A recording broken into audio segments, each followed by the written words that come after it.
makes you worry and wonder what on earth this team can do if they've got a settled squad of players with new contracts under their belt. The rest of the Premier League should be worried, I think. Something of a shock, but then again, I do remember you tipping Forest to win the league a few weeks ago, so maybe... And there's been no draws in this fixture, incredibly, since December 2020. But funnily enough, I'm going for a draw.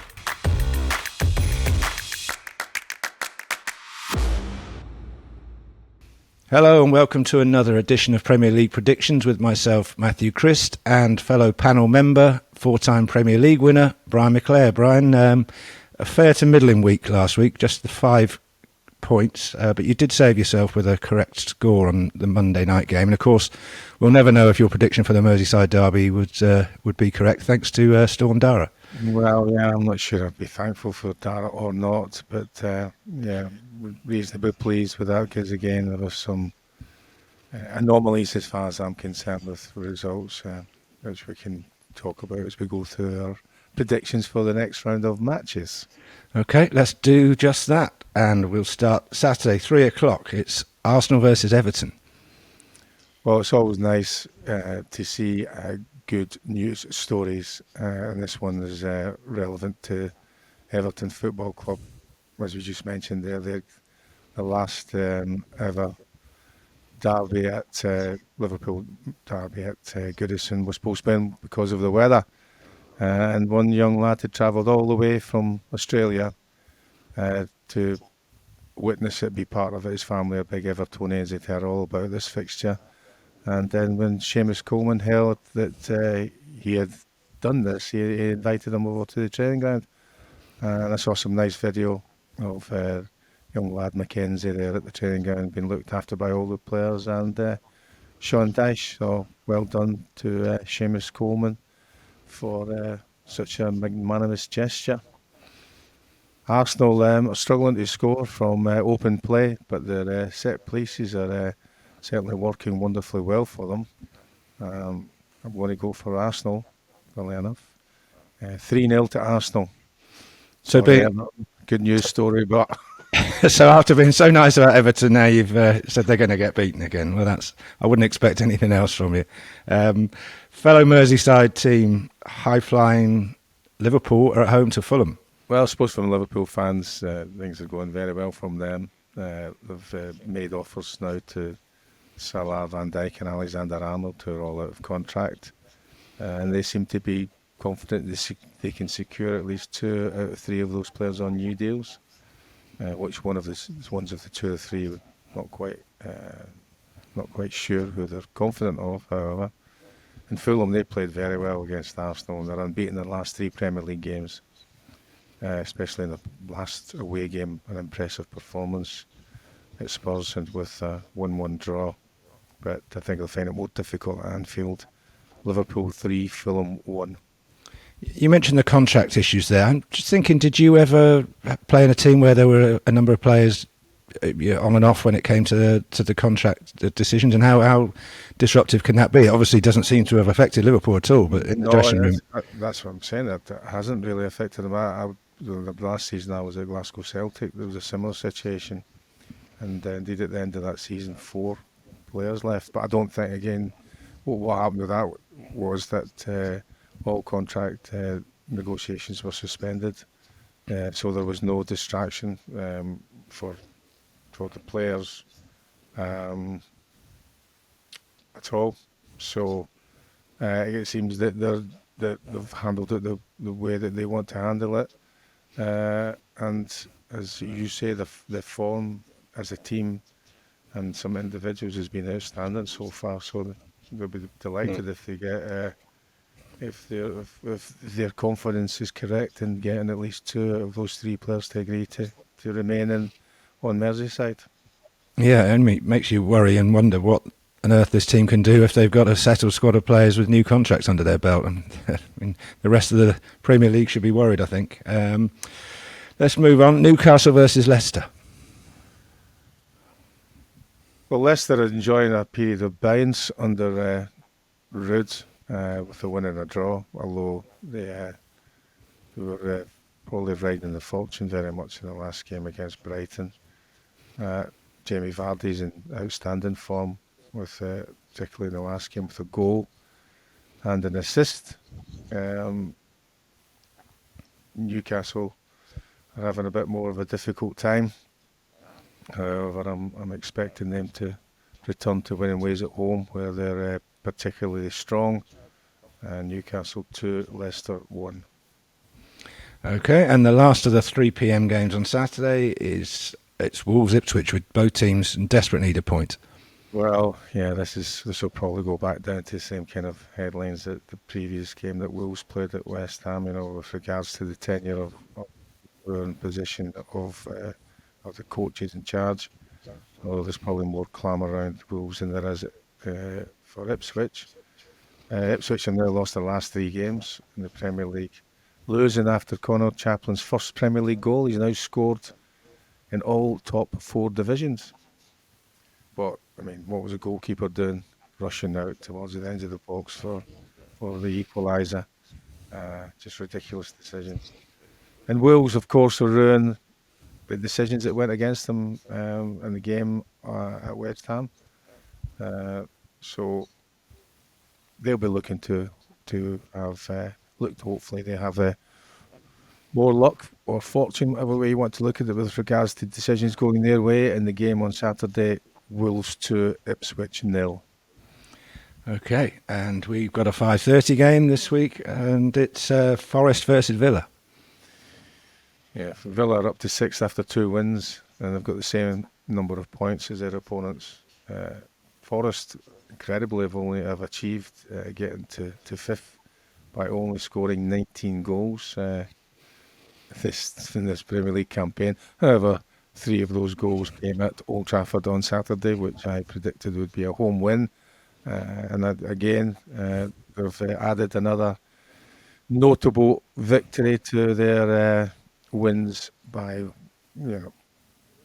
winning at Anfield earlier on this season and beating Man United for the first time since 1999 or something like that. So I think Forest will continue their good form and just sneak a win against Villa. Forest 2, Villa 1. Okay, well, that'd be something of a shock, but then again, I do remember you tipping Forest to win the league a few weeks ago, so maybe none of us should be surprised if Forest beat Villa. Well, I don't remember the tipping them into the league, certainly, but I think they'll continue their form. I think it should be beneficial to them that Villa played only a few days before in a tough away game in Europe. So all the things look as if they'll be favouring Forest, and Forest's more maybe a bit more fresh for the game at Saturday evening. So that's why I've gone for that. It's as you kind of alluded to, it could be a home win, it could be a draw, and it quite easily could be an away win. But I'm going to go for a home win. I'll stick with that. The epitome of sitting on the fence. It could be a home win, it could be an away win, it could be a draw. On that note, we're going to take a quick breather because we've got a very busy second half to come. So the half-time whistle's blown. We'll be right back after this quick break.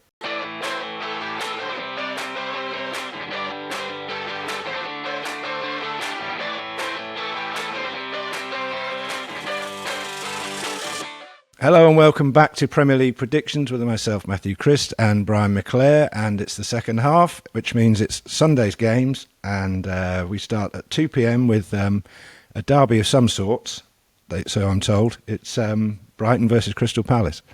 Yeah, Palace are unbeaten in their last 4 Premier League games, two 2-2 draws in their last fixtures. A point in the last game which keeps Palace just above that relegation zone. Brighton have not won any of the last 3 yet. Are 7th in the league. Perhaps my favourite, Danny Welbeck, will start the game at the weekend.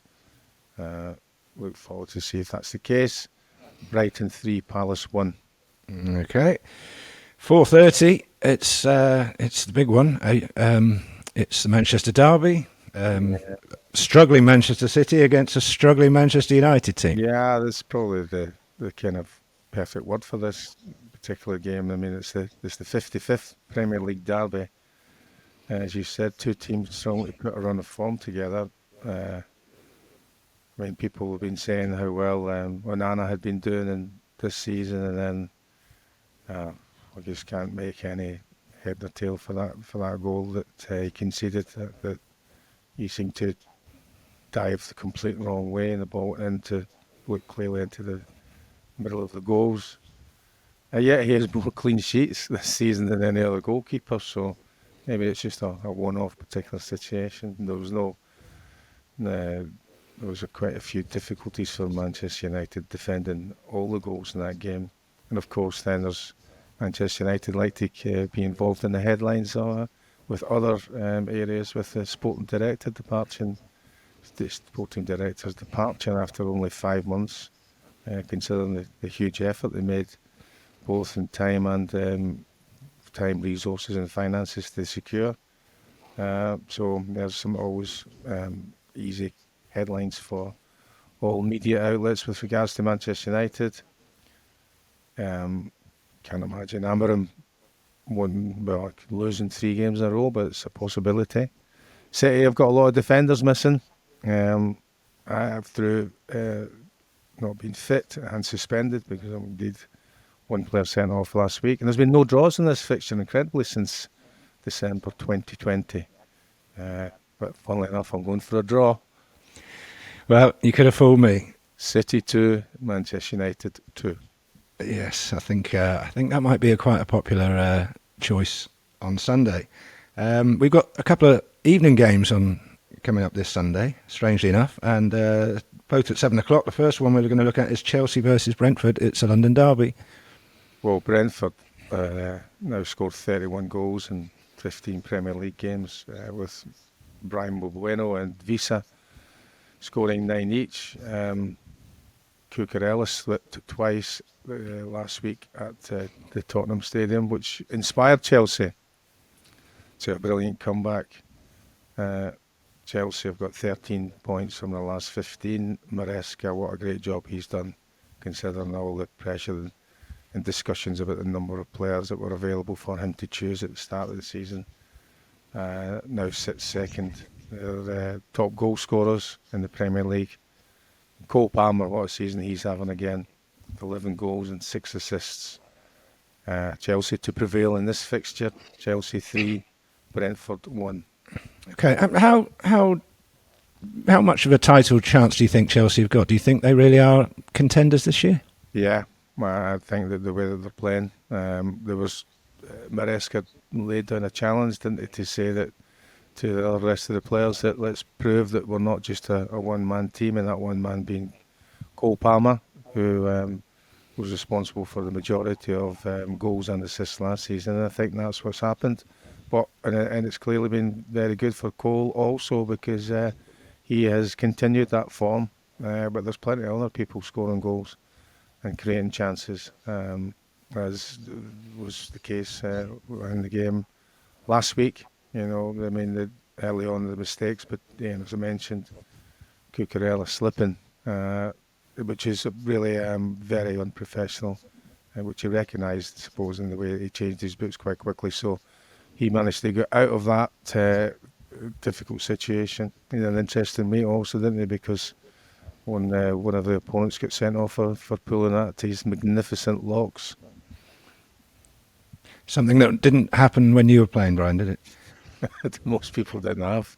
Yeah, certainly not like that. The second Sunday evening game is Southampton Tottenham. I'm looking at it on paper, 2 teams again that are desperate to get the points. I'd agree, yeah. Very much the case with regards particularly Southampton, but Spurs have only won 1 in their last 5, and I think they kind of threw away the game last week after a great start against Chelsea. And then once more, I suppose the story of their season in one way has been the injuries and suspensions that they've had, and illness. I mean, and injuries to Romero, which looked again like an injury that will put him out for a number of weeks. For me, him and Van de Ven have been very important in the defence for Tottenham in the way that Postecoglou wants to play.